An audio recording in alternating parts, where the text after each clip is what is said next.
enjoyed the way Glenn Miller played. Songs that made the hit parade. From its debut in January 1971, I mean, you're not listening to anything. You're totally closed-minded. All in the Family unflinchingly held up a mirror to a divided nation. It was arguing over the Vietnam War, women's rights, and civil rights. 1, 2, 3. My day, nobody went around calling themselves Chicanos, Mexican Americans, Afro Americans. We was all Americans. After that, if a guy was a jig or a spick, it was his own business. Archie Bunker, played by Carol O'Connor, was in constant conflict with Mike, the son-in-law he called Meathead, played by Rob Reiner. I'm sure people still call you Meathead. You're the first one today. Mike was the liberal hippie, Archie, the patriotic conservative. That's right, because this is American land that I love. Archie was the buffoon if you were a Mike fan, and Mike was the buffoon if you were an Archie fan. And that's what was good about it. We wanted to make an audience laugh, and we also wanted to make them think.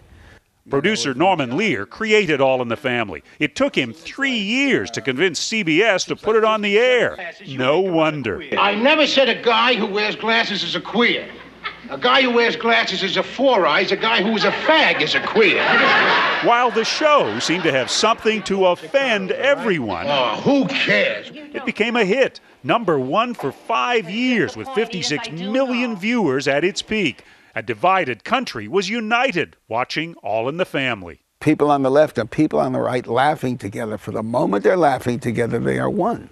Lear doesn't claim his situation comedy changed anybody's mind, but he says at least it got everyone sitting in the same pew. While they're laughing, they're together. This is the important thing. Laughter is like a church service. We'd get upset, we'd get crazy and angry, but eventually we saw that the other person was a human being. And that may be a message from Archie and Mike worth remembering today. It's in the Bill of Rights. From the mountains. Why do you think we broke away from England? Though we have our differences, Because we didn't agree with her. We demanded. we're all in the American family. I'm leaving. You're president. John Blackstone, CBS News, Hollywood. Home, sweet home.